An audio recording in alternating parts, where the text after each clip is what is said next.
সুপ্রিয় দর্শক, এই মুহূর্তের সবথেকে বড় খবর দর্শক, এবার মুখ্যমন্ত্রী মমতা বন্দ্যোপাধ্যায়ের পুলিশের বিরুদ্ধে বিস্ফোরক অভিযোগ সামনে চলে এলো। দর্শক, বিকেল হতেই পুলিশের দেদার ছাপ্পা, গ্রামবাসীদের বিক্ষোভ।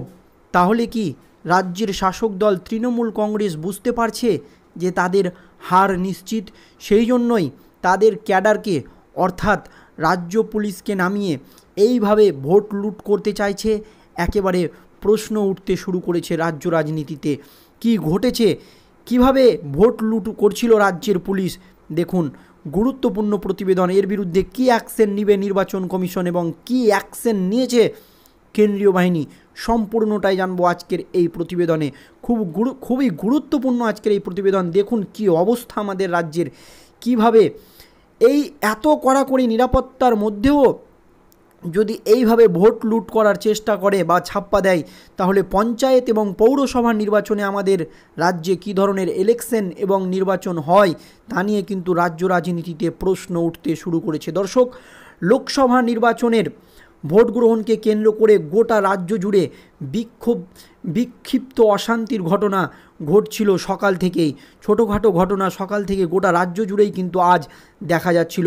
কোথাও বিরোধী দলের এজেন্টদের বুথে বসতে না দেওয়ার অভিযোগ, তো কোথাও বিরোধীদের মারধর করে ভোট গ্রহণ কেন্দ্র থেকে তাড়িয়ে দেওয়ার অভিযোগ উঠছিল তৃণমূল আশ্রিত দুষ্কৃতীদের বিরুদ্ধে।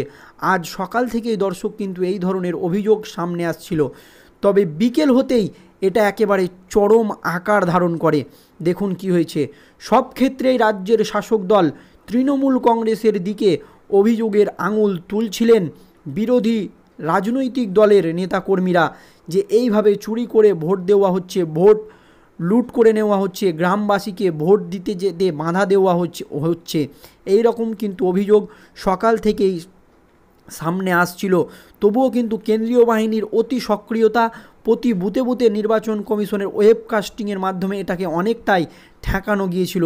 তবে হার নিশ্চিত জেনেই বিকেল হতেই একেবারে কঠিন পরিস্থিতি তৈরি হয়েছে আজ রাজ্য রাজনীতিতে। সোমবার বীরভূম লোকসভা কেন্দ্রের অন্তর্গত সাঁইথিয়ায় দেদার ছাপ্পা দেওয়ার অভিযোগ উঠল তৃণমূলের স্থানীয় নেতাকর্মীদের বিরুদ্ধে। দেদার ছাপ্পা দেওয়া হয়েছে, কিভাবে দেওয়া হয়েছে দেখুন, আর কিভাবে হাতে নাতে তারা ধরা পড়েছে। আর তাদের মদত দেওয়ার অভিযোগ উঠল মুখ্যমন্ত্রী মমতা বন্দ্যোপাধ্যায়ের পুলিশের বিরুদ্ধে। এরপরই বচসায় জড়িয়ে পড়েন ওই বীরভূমের সাংগঠনিক জেলা সভাপতি ধ্রুব সাহা। তিনি তাদের এই চক্রান্ত সমস্তটাই ধরে ফেলে এবং পুলিশ সেখানে দাঁড়িয়ে থেকে কিভাবে ছাপ্পা দেওয়া আছে বিজেপির সভাপতি ধ্রুব সাহা, সেটা কিন্তু একেবারে হাতে নাতে ধরে ফেলে। এরপরই তাকে সেখানে একা পেয়ে একেবারে ঘিরে ধরে তুমুল বিক্ষোভ দেখাতে শুরু করেন এই দুষ্কৃতীরা। তবে এই প্রসঙ্গে তিনি বলেন, সকাল থেকেই বিভিন্ন জায়গায় ছাপ্পা দেওয়ার চেষ্টা চালাচ্ছিল তৃণমূল কংগ্রেসের নেতাকর্মীরা, কারণ তারা জানে যে ছাপ্পা না দিলে এবার কিন্তু তাদের হার নিশ্চিত বীরভূমে। আর তাদের সেই কাজে সহযোগিতার হাত বাড়িয়ে দিচ্ছে দিদির পুলিশ, এমনই অভিযোগ করছিল একাধিক বিজেপি নেতাকর্মীরা। তবে বিকেল হতেই দেখুন কি ঘটনা ঘটে। সাঁইথিয়াতে প্রচুর ছাপ্পা দিয়েছে তৃণমূল, এমনই অভিযোগ।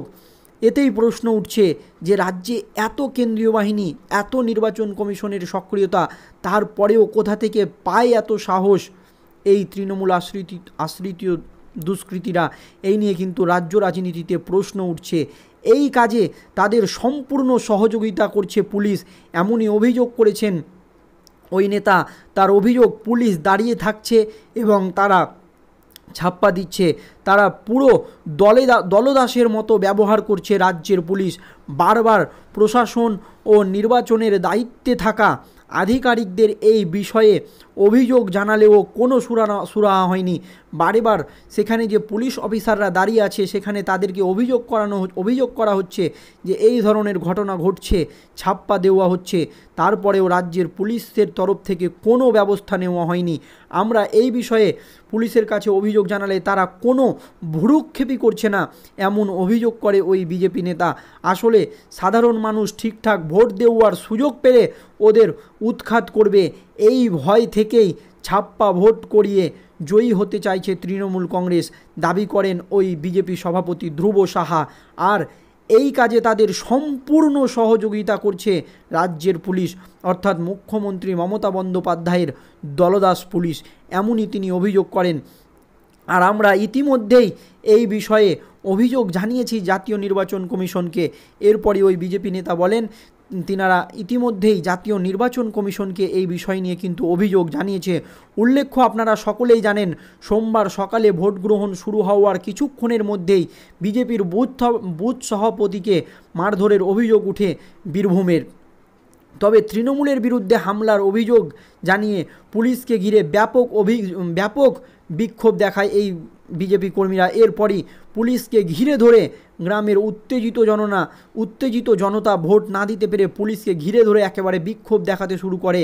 বেলা বাড়ার সঙ্গে সঙ্গেই এই ধরনের ঘটনার সংখ্যা গোটা রাজ্য জুড়ে বাড়তে শুরু করে। তাহলে 3 দফা এই ভোটের পর রাজ্যের শাসক দল কি বুঝতে পারছে তাদের পায়ের তলার মাটি সরে যাচ্ছে, তাদের হার নিশ্চিত? তাই জন্যেই কি এই 4র্থ দফার ভোটের পর তারা এই ধরনের পদক্ষেপ করছে, তা নিয়ে কিন্তু রাজ্য রাজনীতিতে প্রশ্ন উঠছে। দর্শক, আপনারা কি বলবেন এই ঘটনার প্রেক্ষিতে আপনারা কমেন্ট বক্সে কমেন্ট করে জানাবেন, এবং পরবর্তীতে দেখার যে সেখানে আবার ভোট হয় কি না, এবং এর বিরুদ্ধে নির্বাচন কমিশন সেই বুথের এগেনস্টে কী ব্যবস্থা নেয় সেই আপডেট জানতে হলে চোখ রাখুন আমাদের এই চ্যানেলে এবং সাবস্ক্রাইব করে রাখুন। ধন্যবাদ।